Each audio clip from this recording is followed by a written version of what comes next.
Bueno, seguimos en el laboratorio por Radiográfica FM 89.3. Pueden suscribirse al canal de YouTube de Radiográfica, también la de El Laboratorio. Silvano, estamos esperando en unos minutos.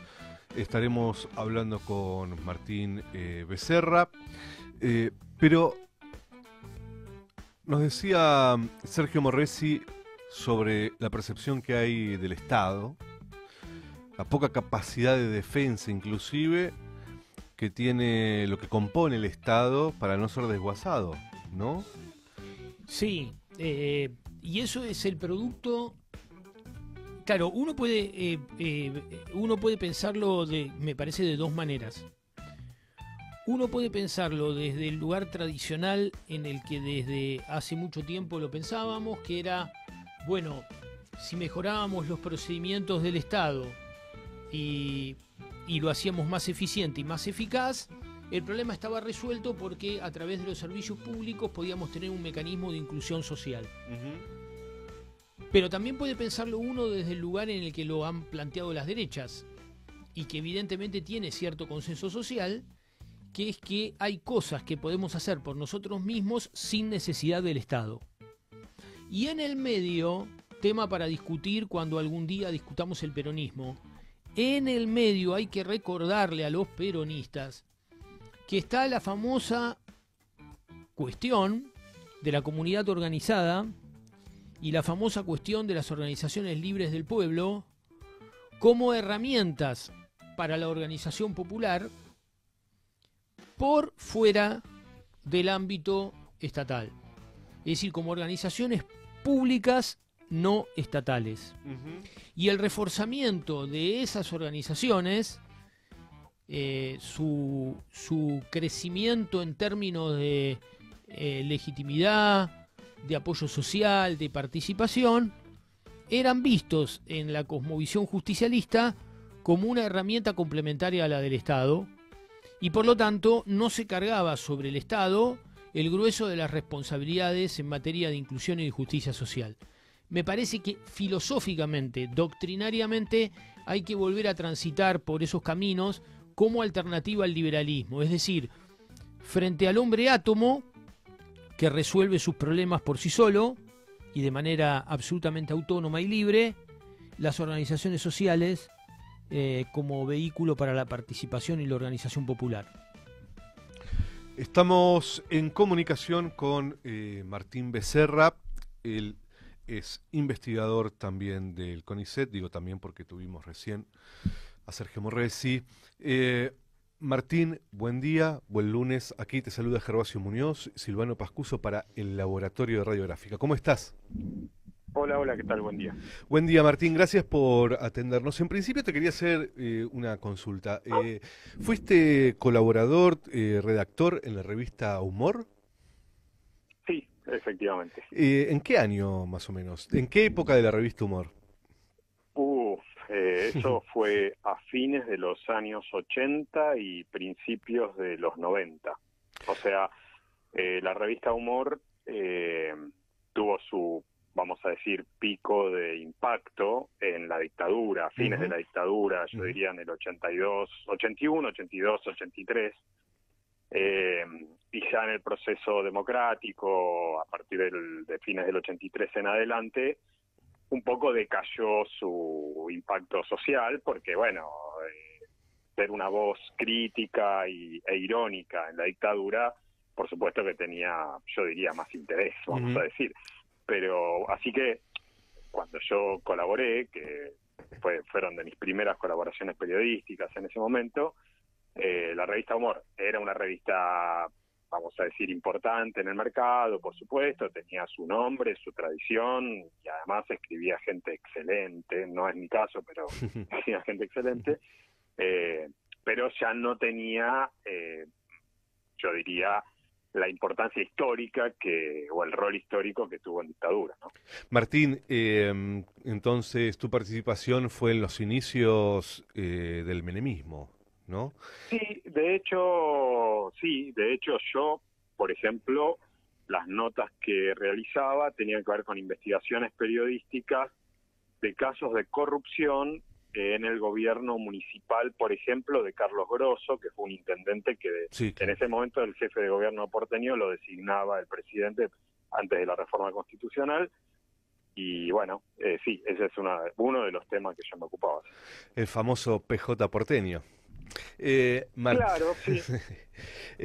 Martín, y como gran eh, investigador del rol de los medios de comunicación y de su composición, te preguntaba sobre este periodo de la revista Humor, del cual fuiste parte, para consultarte qué es lo que ves respecto al tratamiento de los medios en esos inicios del menemismo.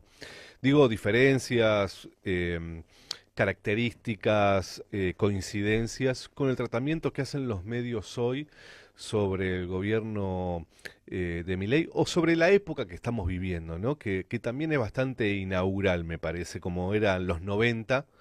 ¿Qué cosas ves que se repiten, que encontrás, que tienen alguna línea en común?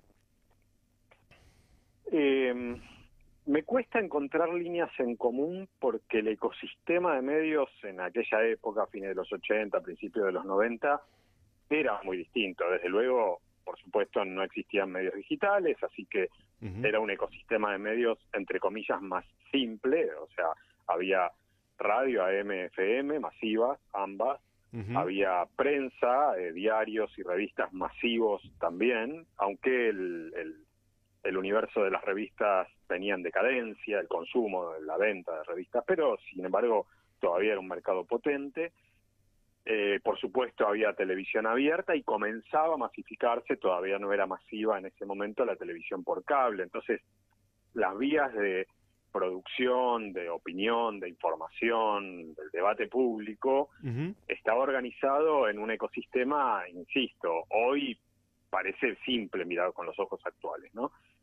Ahora bien, las empresas periodísticas grandes, había ya grupos, justamente una de las primeras medidas del expresidente Menem fue habilitar la posibilidad de constitución de grupos multimedios, como es el caso de Clarín, Ujú, Telefónica o el Grupo América, donde yo también trabajé en el diario El Cronista, que era entonces de Eduardo Urnequian, ujú. el empresario dueño, ¿no? Sí. Bueno, esos grupos, la conducción corporativa de esos grupos era marcadamente oficialista, sobre todo en los comienzos del primer gobierno de Menem.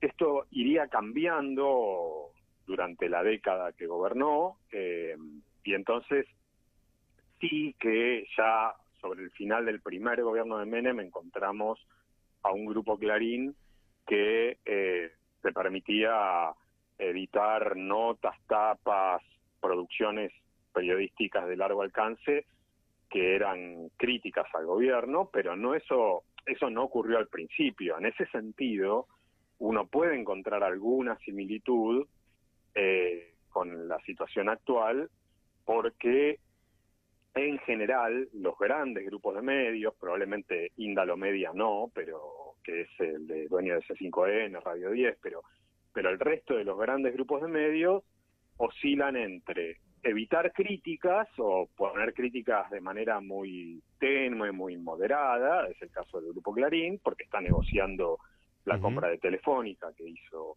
a través de Telecom, o el apoyo militante, explícito, desembosado de La Nación Más, de América 24, o sea, el Grupo América de Vila y Manzano, quiero decir, Ujú. eh, o grupos que están eh, organizados, bueno, como paraestatales, por ejemplo, El Observador, o bueno, ni hablar del stream, este canal de stream Sí. Carajo. Ujú. Entonces, encuentro que ahí hay alguna similitud. Recordemos que en el comienzo del menemismo, no sé, Bernardo Neustadt organizaba una plaza del sí, un periodista, eso era inédito en la historia argentina en ese momento, un periodista que activaba políticamente a favor del gobierno y del programa de privatizaciones y de desguace del Estado Ujú. que organizó Menem, ¿no? Ujú. Martín, ¿qué es lo que pasó entre Clarín miente y un presidente casi puesto por los medios de comunicación. Bueno, con Clarín, evidentemente hay ruidos entre el presidente Milei y su entorno y el grupo Clarín que vienen de antes de la compra de Telefónica Argentina. La compra de Telefónica Argentina ocurrió este año, 2025, en febrero, ¿no? Uh-huh. Ahora bien, si hacemos un ejercicio un poquito de búsqueda de antecedentes de esa relación, lo que vamos a encontrar son el año 2024, sobre todo en la segunda mitad de 2024, varias declaraciones, por ejemplo, del vocero Adorni, acusando a Telefónica y a Telecom de deudas por una obligación que tenían con un programa que se llama Fondo de Servicio, se llamaba porque Milei lo desactivó, Fondo de Servicio Universal. Entonces, ahí tenemos al vocero en ruedas de prensa acusando a Telecom, por ejemplo, de no haber aportado lo que correspondía de tasa para ese fondo que se suponía tenía que reducir las brechas digitales, las brechas de conectividad.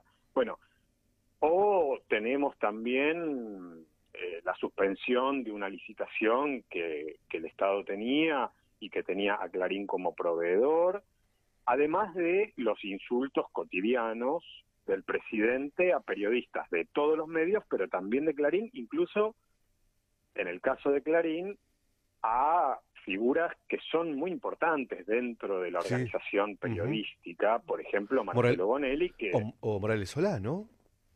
Bueno, pero él no trabaja en Clarín, pero quiero decir, en el caso de Clarín, o sí trabaja en TN, la verdad que... Trabaja en TN. Trabaja en TN, perdón, sí. En el caso de Bonelli me parece más significativo incluso porque Bonelli es una especie de representación del pensamiento económico del propio Magneto, o sea, del CEO, del mayor accionista del grupo. Entonces, a lo que voy es que Milei, por más que sea una persona desbordada en sus declaraciones, no es inconsciente a la hora de identificar sus blancos de ataque en el periodismo, y cuando habla de Bonelli, que además luego su entorno se las agarró no solamente con el propio Bonelli, sino con su familia. O sea, fue un ataque muy dirigido, muy pensado, vamos a decir. Entonces, me parece que ahí tenemos antecedentes de que algo andaba mal. Es posible que el tema negocios, ¿no? Esto de efectivamente Clarín intentando comprar Telefónica Mundial, Telefónica de España, venía vendiendo ya varias operaciones en América Latina y era sabido, era Vox Populi, incluso antes de la asunción de Milei como presidente, que tenía en venta Telefónica Argentina. Y había varios interesados, entre ellos grupos económicos que apoyaron económicamente la campaña electoral de Milei, el grupo Bertein, el grupo Slim de América, el grupo América Móvil de Carlos Slim, el mexicano. Y bueno, evidentemente en esas negociaciones el grupo Clarín y el gobierno español, con el que Milei está peleadísimo de Pedro Sánchez,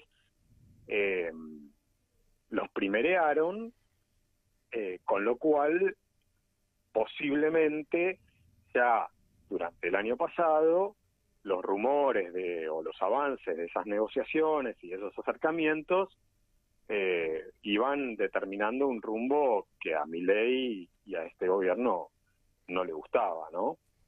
Digo esto para tratar de apoyar este enfrentamiento que parece novedoso y es novedoso en el marco de negocios, que es finalmente la base estructural sobre la que se mueve la política. porque de lo contrario sería simplemente me cae bien o me cae mal una nota. Y los presidentes en general, aunque sean presidentes, ya digo, desbordados como el que tenemos actualmente, suelen tener paciencia con notas críticas porque saben que pueden negociar eventualmente algún tipo de reparación de alguna nota crítica o algún columnista que les moleste. De hecho, Clarín sostiene grandes espacios editoriales súper oficialistas, como los que conduce Viale mismo en TN, que se deja editar una entrevista con el presidente, se deja interrumpir por su asesor Caputo y editar, y Clarín sostiene la entrevista editada. Después fue un escándalo porque se filtró en YouTube justamente la manipulación de esa entrevista. Pero bueno, como este tiene varios, ¿no? O sea, no es el único, ya le quiero decir, no es el único animador televisivo oficialista. Muchos de los espacios nocturnos, casi todos los espacios nocturnos de TN son nítidamente oficialistas. Martín, buen día. Silvano Pascuso te saluda. ¿Qué tal? Buen día. Quería hacerte una pregunta vinculada a un hecho que ha sido olvidado, o un proceso que ha sido olvidado, que fue el de la ley de medios, ¿no? ¿Por qué te parece que el gobierno de Cristina, en el último periodo, fue incapaz o no pudo consolidar un sistema basado en esa ley de medios? ¿Crees que no hubo la suficiente voluntad? ¿Crees que no se pudo? ¿Cuál es la interpretación que vos hacés de que esa ley finalmente haya quedado como en agua de borrajas? Mira, yo creo que el gobierno de Cristina Fernández, los dos gobiernos, tuvieron muchos contrastes en el compromiso con la aplicación de la ley. Hubo muchos contrastes. En el detalle podemos observar que esos contrastes están representados, por ejemplo, con los funcionarios que el gobierno proponía para presidir la entonces autoridad de aplicación llamada AFSCA, ¿no?, creada por la propia ley. Recordemos que ese era un organismo que estaba integrado por fuerzas políticas del Congreso de la Nación, no oficialistas obviamente, que estaba integrado por delegados de un Consejo Federal, donde están las provincias, las universidades, los sindicatos, también los empresarios.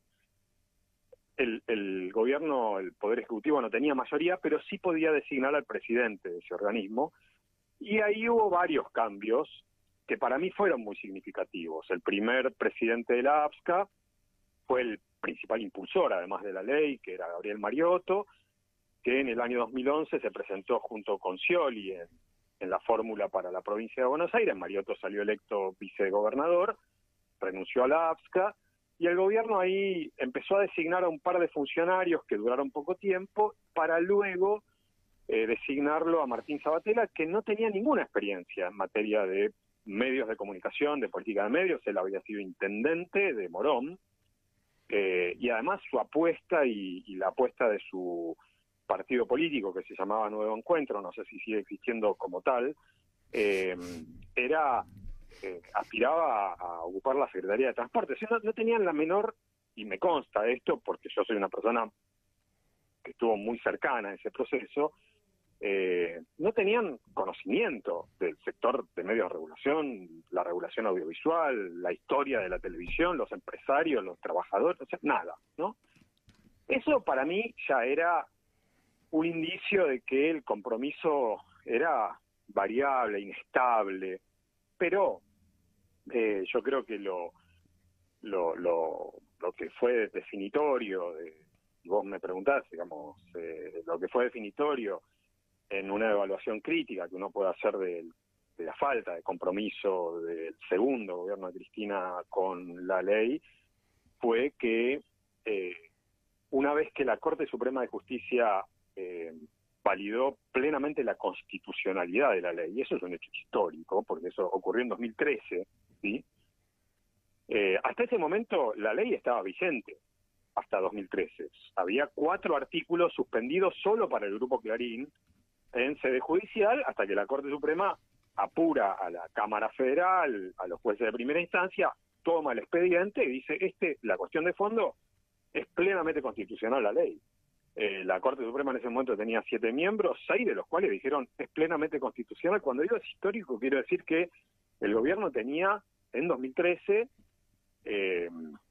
luz verde para aplicar plenamente la ley. Ya no había ninguna excusa para no aplicarla.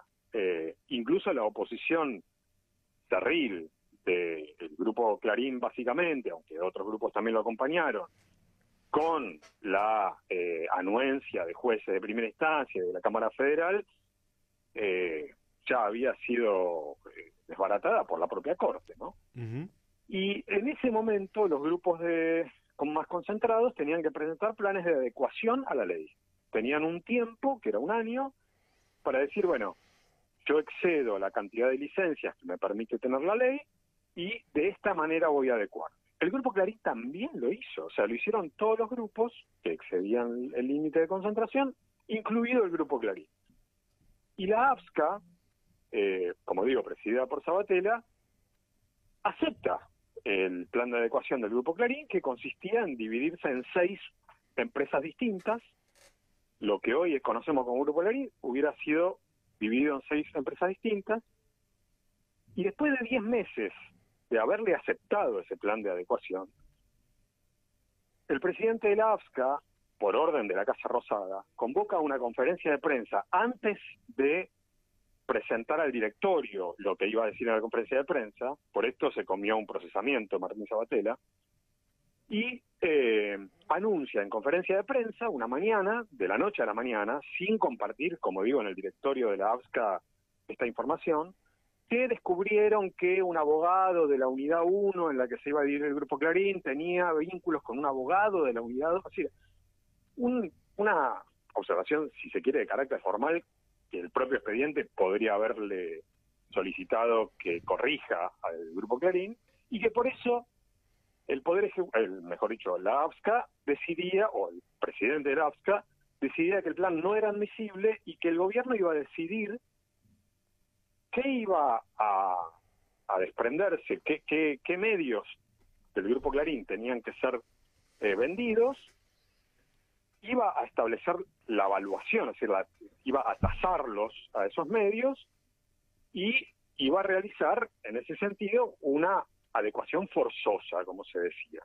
Bueno, todo esto desnaturaliza el espíritu y la letra sobre todo de la ley votada por el Congreso, y estamos ya en el año 2014, en esta experiencia que les estoy contando. ¿Y qué pasaba en ese momento? Pasaba que al gobierno le quedaba un año, menos de un año de mandato al segundo gobierno de Cristina Fernández, y todos sabíamos que esa decisión de Sabatella iba nuevamente a judicializarse, porque el Grupo Clarín lo que hizo inmediatamente, como era obvio que iba a hacer, fue presentarle a un juez amigo un recurso de amparo diciendo, con esta medida confiscatoria el gobierno quiere, en fin, depreciar nuestras empresas, y etcétera, etcétera, está afectando la propiedad privada, todo lo que uno puede imaginarse, e inmediatamente consiguió a su favor una medida cautelar. Esto, en el año electoral de 2015, no iba a resolverse, como efectivamente no ocurrió, y los 3 candidatos a presidente en las elecciones de 2015 para suceder a Cristina Fernández eran, en este orden, Daniel Scioli por el oficialismo, Sergio Massa por el peronismo opositor y Mauricio Macri. Bueno, todos sabíamos, quiero decir, sería un acto de ingenuidad que no es propio de la actividad política, pretender que alguno de esos 3 candidatos iba a comprometerse con una eventual defensa de la ley de servicios de comunicación audiovisual y con la decisión que había tomado la AFSCA, que, como digo, contravenía la letra de la ley en el proceso de adecuación de Clarín. Bueno, finalmente en balotaje ganó Macri, pero aún si hubiera ganado Scioli, como la historia terminó demostrando además, Ujú. no hubiera tenido continuidad. Y lo peor de todo es que mientras el oficialismo de aquel momento, de que el gobierno de Cristina, le ponía, digamos, le encontraba pelos en el huevo al proceso de adecuación del Grupo Clarín, avalaba el proceso de adecuación, por ejemplo, de Telefe, que era de Telefónica, lo cual ya era una irregularidad a cielo abierto. Y esa admisión del proceso de adecuación de Telefónica es una pésima broma que también va en contra de la letra de la ley audiovisual. Entonces, mientras que a los amigos les admitíamos los planes de adecuación, a los enemigos les encontrábamos objeciones que, insisto, formalmente eran demasiado detalladas. Tanto es así que sí. mi opinión finalmente es que si el gobierno hubiera aceptado ese plan de adecuación, hoy tendríamos en América Latina un ejemplo histórico de un grupo concentrado que se allana a cumplir una ley que tiende a la desconcentración. Eso hubiera sido histórico y hubiera sido un gran triunfo político. Bueno, yo creo que el gobierno de Cristina Fernández, al ser irrespetuoso con la ley que el propio gobierno había impulsado en el Congreso, se autoboicoteó. Estamos hablando con Martín Becerra, te queríamos hacer una pregunta más y agradecerte sobre todo por tanto tiempo que nos dedicaste y la claridad. Martín, ¿qué imaginás para el futuro? En función de todo esto que contabas, que es muy interesante y quizás fundamental entenderlo, ¿qué imaginás para el futuro? ¿Qué crees que habrá que hacer en un futuro? Me refiero a teniendo en cuenta la experiencia que acabas de contar sobre la ley de medios y los errores que se han cometido o no errores, en un futuro que no se sabe cuándo será, Martín, si cercano o lejano, a los medios de comunicación hay que conducirlos o hay que democratizarlos. No, yo creo que hay que democratizar, y democratizar significa, por una parte, impedir que haya concentración excesiva, tanto de los medios como de las plataformas digitales, lo cual es más complicado todavía porque son empresas de carácter global, pero que ya hay iniciativas en otros lugares del mundo, y en Brasil hay un debate muy vivo, muy productivo en esta materia. Entonces, en general las comunicaciones, es decir, los flujos por los cuales la sociedad se informa, se va construyendo su percepción y sus opiniones sobre lo que los rodea y aquello que no nos rodea también. Bueno, eso no puede estar concentrado excesivamente en pocas manos. Eso básicamente es, vamos a decir, es la vereda opuesta de cualquier concepción democrática, ¿no? Que consiste en que todas las personas puedan tomar parte soberana en las decisiones que afectan a su vida. Bueno, cuando hay mucha concentración, se resiente el potencial democrático de la convivencia social. Así que, desde luego que creo que a futuro, o por supuesto en otras circunstancias históricas, políticas y sociales, ese debate hay que actualizarlo en las condiciones tecnológicas actuales, desde ya, son distintas a las de 2009, y creo también que la participación de todos los sectores comprometidos con una agenda democrática tiene que permitir, tomando en cuenta esta revisión histórica que hicimos, evitar repetir aquellos errores. Eso yo creo que esos errores son fruto, en parte, de cierto dirigismo, de cierta perspectiva jerárquicamente unilateral, en donde gente que no conoce del tema, toma decisiones, incluso a espalda de, en este caso, trabajadores de medios, de periodistas, de gente que conoce el tema, y que todo lo que yo dije en esta larguísima respuesta que les hice, y les pido disculpas por la extensión de la misma, todo lo que yo les dije en un café te lo dice cualquier observador del ámbito periodístico o de trabajador de medios que haya estado interesado en el tema. Yo lo tengo más documentado porque me dedico a investigarlo y te lo puedo decir con fechas y todo, pero en resumen, de lo que se trata es de que ahí hubo una suerte de vaciamiento del potencial de participación que había tenido la ley antes de su sanción, y yo creo que eso hay que reeditarlo en el futuro si efectivamente queremos reglas de juego que no tiendan a una hiperconcentración. Clarísimo, Martín. Te agradecemos mucho este tiempo y la claridad. Quedamos, Silvano y yo, nos miramos como diciendo, ¿cuánto falta discutir este tema y lo que se hizo y lo que no se hizo, ¿no? A mí siempre me sorprende lo poco que se conoce quiénes son los dueños de comunicación y qué negocios tienen. Eso siempre me sorprende, ¿no? Es muy poco lo que se sabe, inclusive de los sectores que uno diría tendría que estar más claro. Indalo, por ejemplo, ¿no? Sí. ¿Qué capacidad que tienen para esconderse detrás de un medio de comunicación, ¿no? Los empresarios. Sí, totalmente. Y eso que en el caso de Indalo, el gobierno de Macri hizo mucho para ponerlos en la vidriera, porque son dos empresarios que se comieron 2 años de cárcel sin condena firme, lo cual es un atentado a la libertad de expresión total de acá a la China. Sí. Pero bueno, sí, coincido. Martín, un abrazo enorme. Un abrazo, adiós. Adiós. Era Martín Becerra, muy interesante, lo de Martín, muy interesante, como tantas otras cosas. Y otra vez el papel del Estado y las decisiones que el Estado toma. Te iba a decir que, así como uno cree que a veces cuando discute el Estado, discute el turno médico, nada más, está discutiendo esto también, ¿no? Y Martín está diciendo la importancia de los sectores sociales que conocen del tema, que es la comunidad organizada.